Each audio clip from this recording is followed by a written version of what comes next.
Welcome back to Manga Mondays once again, the only manga review show that has to be recorded way the hell in advance because sometimes you get these big thick ones and it takes way longer to read.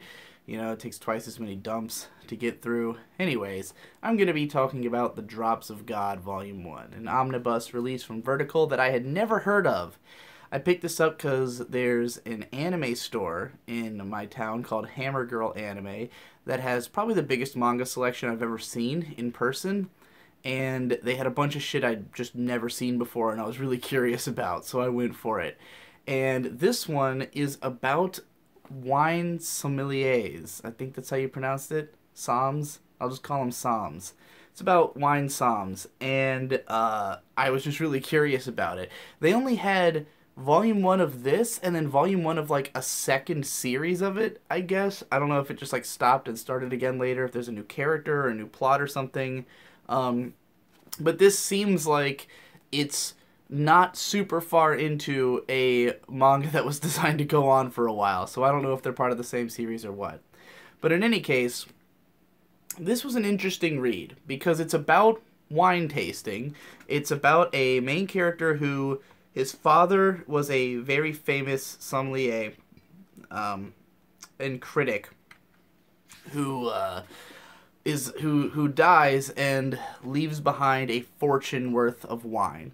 And the main character, his son, hates wine. He grew up hating somms, hating everything about it, because his dad made him do all kinds of weird bullshit as a kid, trying to, like, train him to be a wine critic. Which he doesn't really understand that fact. Like, he doesn't know that's why his dad made him do all this stuff. He just really hates wine and hates his dad. But now that his dad's dead, his dad wrote in his will that he wants him to compete with this guy who's, like, this young somm who's, like, the most famous one in the world right now. And the two of them have to compete for his property and his wine and everything, and try to seek out these, like, 13 legendary wines or some shit. There's a lot going on with the plot, but the main thrust of it is the main character discovering wine, realizing that he's basically a wine prodigy because of all this shit that his dad taught him when he was a kid, and he just has a sort of different outlook on wine and a different understanding and appreciation for it, and he very quickly falls in love with it once he starts drinking it. And he's teamed up with our sort of everyman main girl, depicted here in a beautiful interpretation of wine. We'll get to that in a second. She's a young, aspiring somm who works at a fancy Italian restaurant, and basically the two of them team up on a whirlwind adventure of wine tasting. Now, what's particularly surprising about this manga is that it's very fast-paced, very fun and engaging, and it's structured. It's kind of similar to something like Food Wars. Like, this feels like a shonen sports manga in a way, or like a shonen cooking manga. Even though the characters are all adults and wine is obviously an adult drink, it's more subdued, it's more realistic in its character designs, you know. I think a lot of it's going for kind of a Death Note flavor as well. Like, the way that the two leads are sort of placed against each other. They're both these beautiful young men who have to compete, and they have sort of opposite personalities. Our main guy is very straightforward and earnest. The other guy is like a machine of wine tasting who does, like, ridiculous amounts of stuff to, like, prepare himself to be the perfect wine taster. So putting these two against each other is a very, like, Light and L kind of dynamic, granted that our main character is much more of a nice guy than Light was. But in any case, you know, while it feels the artwork and the subject matter is more mature, the thrust of this is, like, extreme wine tasting. You know, it's like all these fucking goofy superpowers, essentially, with relationship to wine, where, like, the main guy is a master of decanting, and so, like, he pours a wine into a glass in such a way that alters the taste of the wine, and, like, it goes into so much detail. This is something that, you know, takes the whole act of being a wine sommelier at complete face value. Like, it's all real.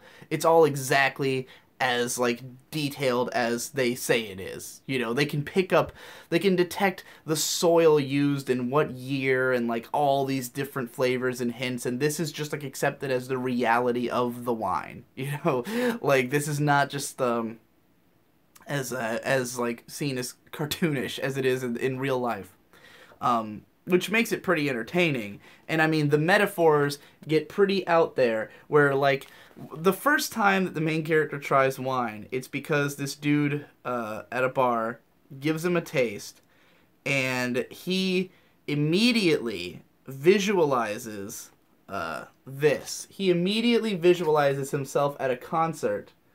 You may recognize the faces here, because what he is actually visualizing is Queen, the band Queen. He is visualizing Bohemian Rhapsody in his head after taking a sip of this wine. And he doesn't even identify it at first, but in his conversation with the guy, he's like telling him, he's like, oh, I saw some 70s British rock band. And the guy's like, oh, it must have been Queen, because that's the way that this wine tastes. And he's like, oh, of course it is Queen. And like, that's what this is like.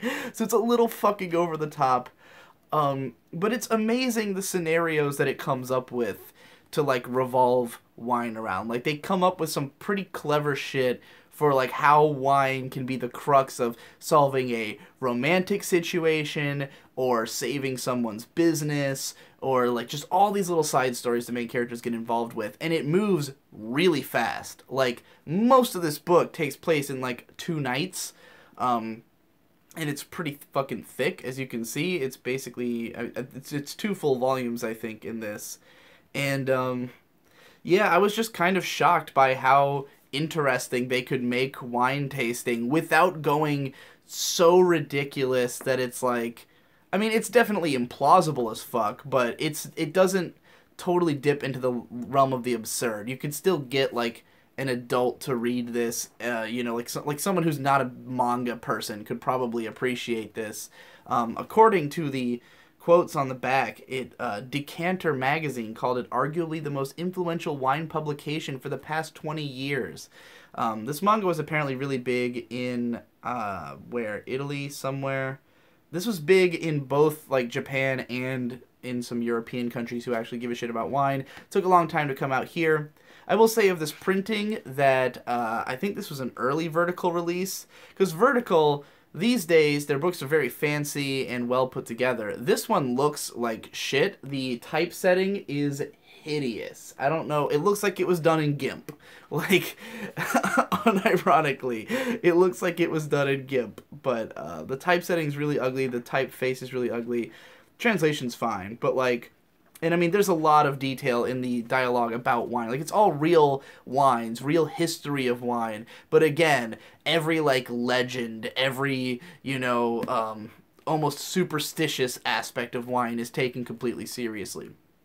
It's like if the mythos surrounding wine was all just absolutely real.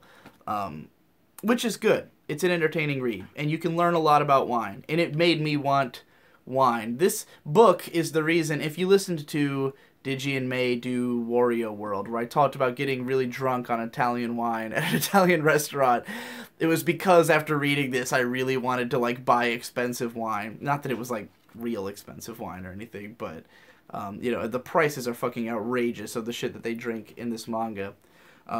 Yeah, I mean, I learned a lot about wine culture reading this. Not that, like, I completely can take it all seriously the way that this manga does, but it's definitely entertaining, and if you like alcohol, as I do, and I love wine, then it's a good read. Pretty entertaining in its own right. I don't know if I would read the entire series. Like, by the end of the volume, I definitely felt like I'd gotten the point. I'd gotten most of what I was going to get out of this manga. And I don't know how easy it is to find. Like, if I saw Volume 2 in a store, I might pick it up just out of curiosity. I could see reading this at a really slow pace, you know, just picking up a volume every year or so and reading it. But yeah, it's pretty good. So if it sounds like something you'd enjoy, especially if you know a lot about wine, definitely give this a read, and I'm sure it'll be really entertaining. If not, if you're just looking for like a slightly more mature take on the shonen cooking manga formula, this is a good read. And it's interesting because the main characters are not cooking. They're just identifying how great these wines are, which is kind of a unique take on it in itself. It's definitely not quite like anything else I've ever read, even if it's tonally similar. So, yeah. Give it a shot if you find it and you're interested.